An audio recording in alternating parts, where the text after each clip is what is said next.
The universal popularity of cell phones and video devices of all sorts has resulted in more than merely an epidemic of selfies. It's helped create an exponential increase in the production of independent films. Now no longer the sole domain of high-profile, big-name filmmakers and large studios, these films and their distribution are a billion-dollar industry. With the prospect of access to global markets for theatrical release now within reach of independent filmmakers everywhere, it would seem to be clear sailing for anyone who wants to bring their film and their vision to market. But as in all other fields, there's the good, the bad, and the ugly when navigating indie film distribution options. These are some of the articles that discuss the challenges facing an indie film producer seeking film distribution. No endorsement is implied, and you'll have to do your own due diligence. This film is a report on my investigation into one particular indie film distributor, Adler and Associates Entertainment in Los Angeles. I will present my findings and my reasons for this investigation. You can then draw your own conclusions. We're looking at excerpts from a discussion I had with a European filmmaker who contacted me in regards to my investigation. I'll refer to him as Mr. X. He claims that Adler told him his film had made $12,000, but that their marketing expenses were $21,000. So, according to Adler, Mr. X actually owes them $9,000. Since Adler didn't provide him with a breakdown of those so-called expenses, this raises a lot of red flags.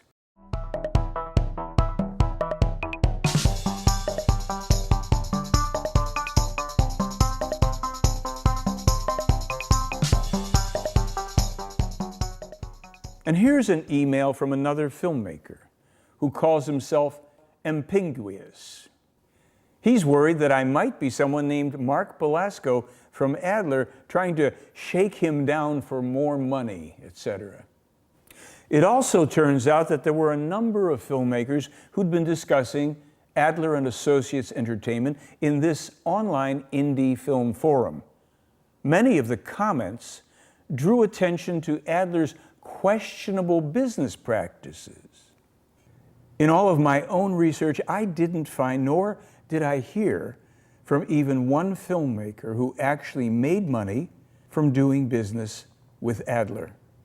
And despite my invitation, Adler executives refused to be interviewed for this report to address or rebut these questions and claims.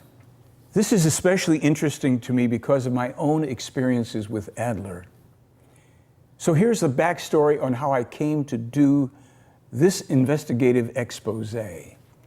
In 2008, my friend Jack and I made a film called The Silent Revolution of Truth, a documentary on the Billy Meier UFO contacts. Because of an extraterrestrial called Svath, whom I got to know in 1942. Not long afterwards, we got a call from a man named Mark Belasco, asking to meet and discuss distribution possibilities with him. Yes, he's the same man that Mr. X was concerned about. Belasco said it would cost us $5,000 for him to distribute our film. We declined that offer. About a year later, my daughter and I made a film called Breaking the Silence. He used to tell me, please call the cops, you know, and they'll come and arrest me and I'll spend a night in jail and I'll come back and I'll beat you even more for that. And I just remember thinking, how can a little girl want to kill herself so young? It's an inspiring film about 5 courageous young women who all overcame various kinds of abuse in their own lives. Breaking the Silence came to the attention of Jeremy Stevens, the executive producer of the hit TV show Everybody Loves Raymond. Jeremy liked the film quite a bit. He wanted to help, and the next thing I knew, I was getting a call from Maria Grasso, the then newly appointed president of OWN, the Oprah Winfrey Network. She too found the film to be powerful and important and said that she wanted to acquire it for the network. Then, in one of those Hollywood twist of fate stories, things changed at that network, and the film deal for Breaking the Silence didn't happen. A few years later, I made And Did They Listen?, another documentary on the Billy Meyer UFO case. And just about a year after that, Mark Belasco called me again regarding these two award-winning films. He said he was working with Adler now, and he promised a much better deal than what he could offer before. There'd be no money down, nothing to pay. Mistakenly, as it turns out, I signed those agreements. And after consulting with attorneys a little bit too late also, I unfortunately learned that these were the worst contracts they had ever seen.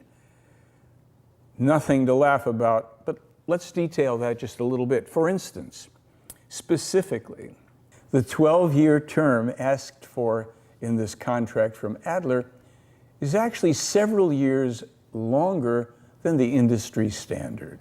The audit and delivery fees were, according to the attorneys, pretty much unheard of.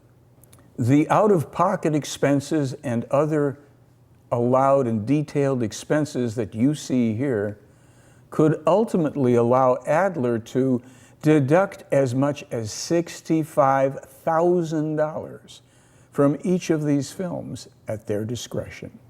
When I raised my concerns to Adler about many of these terms, they minimized my concerns and said that my films would be so successful and make so much money that these kind of costs would be insignificant. And here you see that the first category in this rights clause is theatrical release. Adler had led me to believe that what they were going to go for, of course, was theatrical release of these two films as the primary focus. Neither theatrical release nor any other form of distribution occurred, other than Adler putting the films up on Amazon and some other smaller platforms.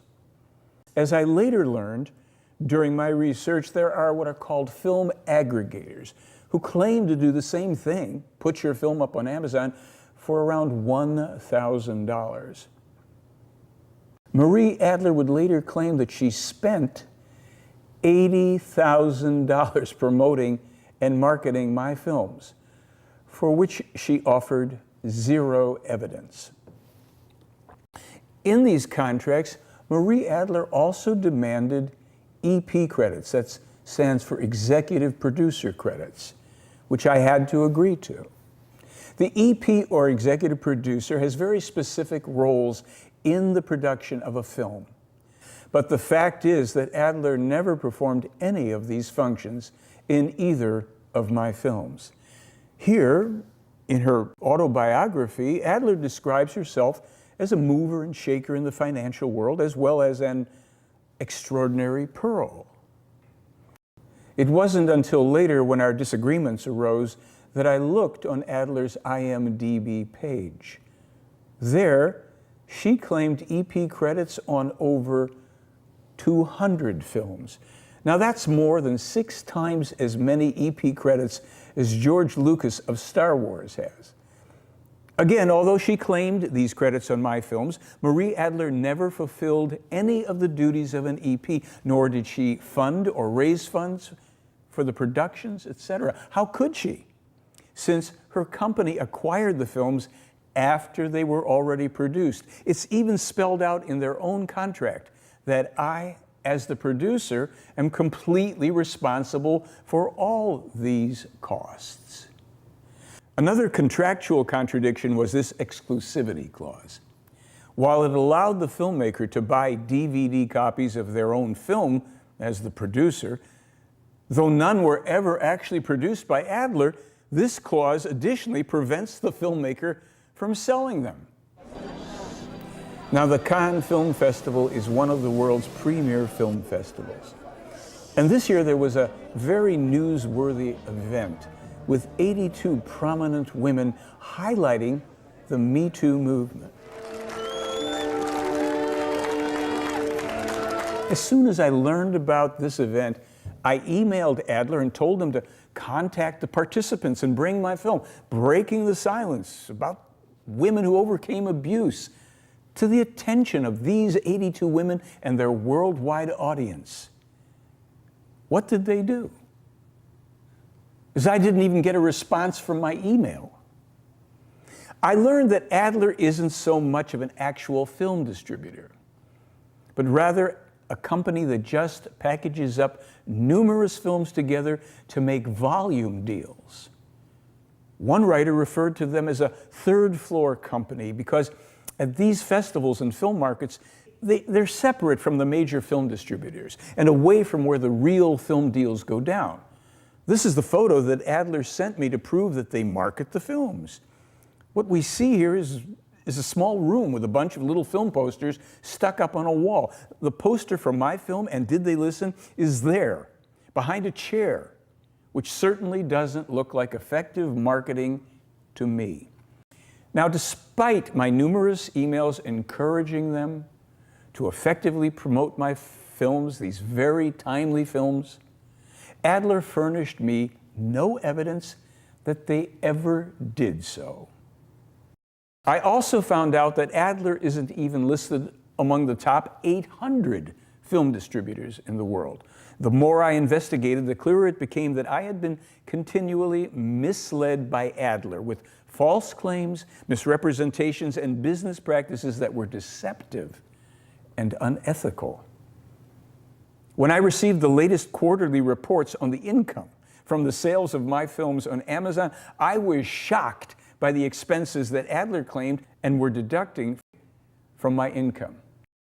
The most startling thing was that since I'd begun to confront them, suddenly over $10,000 in new expenses, supposedly for marketing my films, appeared in these reports. As you can see, these reports show that Adler is now claiming almost $30,000 in combined expenses for my two films. But with the films up on Amazon for over a year, there couldn't be any new, legitimate marketing expenses. So I requested a detailed breakdown of these expenses from Adler as per our agreement. But surprise, surprise, this was the response I got. That's right, Adler refused to provide the requested information. Even when I had an attorney request the financial breakdown and the quarterly reports, Adler didn't comply. In comparison, I should point out that two distributors put versions of The Silent Revolution of Truth up on Amazon, free of any charges, and they both continue to pay us royalties on them. A very different business ethic indeed. Shortly after the Cannes Film Festival, Marie Adler sent this email to all her clients. In it, you can see she talked about a special relationship with Amazon that supposedly few distributors had. But now when we look at this information, we see that such statements are red flags and that appear to be stretching the truth. Additionally, Marie Adler promoted a remarkable new DVD distribution deal. However, unless we're speaking about a major film with well-known stars, etc., the overall DVD market is rapidly diminishing. Should Adler actually put these DVDs out, they'd most likely end up in discount bins with all of the money probably going to Adler due to their creative accounting and unsubstantiated expenses. Because I was dissatisfied with their endless hype and empty promises and feeling trapped in Adler's self-serving contract, I wanted to end this one-sided business relationship. I wrote Adler what I called an invitation to do the right thing, to terminate our agreement, to return my films, and the income they've earned off of them, from which I've never seen even one penny. Their response to this was underwhelming, non-existent in fact. Actually, it wasn't until I informed them of my intention to interview Marie Adler and her accomplices for inclusion in this expose that the fur really started to fly. First, Marie Adler circulated this email in which she openly threatens to tie me up in litigation and sabotage any showing, distribution, sales of my films, etc., including a potential showing of Breaking the Silence on PBS. I had submitted Breaking the Silence to a PBS film festival, and they responded with interest in showing the film. In the email, Marie Adler clearly indicates that she will sabotage the PBS showing as well. Then suddenly, she had an attorney from the high-powered Glazer-Weil law firm in LA trying to pounce on me, first with a cease and desist order, then with a temporary restraining order, which is usually something a person takes out to deal with a dangerous person who's trying to do them real physical harm, not to interview them. The only thing I ever did was to tell Adler that I wanted to interview them. I gave them possible dates, and when they declined, I acknowledged and confirmed that they said no. One of Glazer-Weil's partners is Robert Shapiro of the O.J. Simpson trial fame. Your Honor, I ask you, is this the face of a hardened criminal?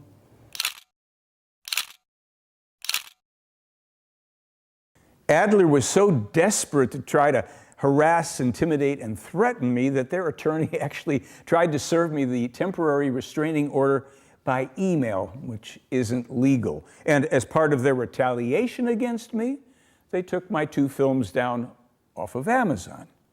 One really has to ask just what Marie Adler is trying to hide.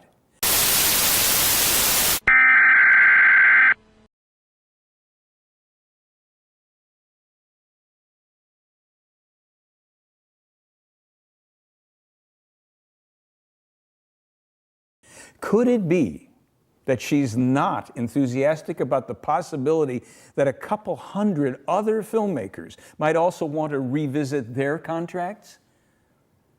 It's ironic that with all the fabricated claims against me, the real threats and harassment came solely from Adler and her attorneys.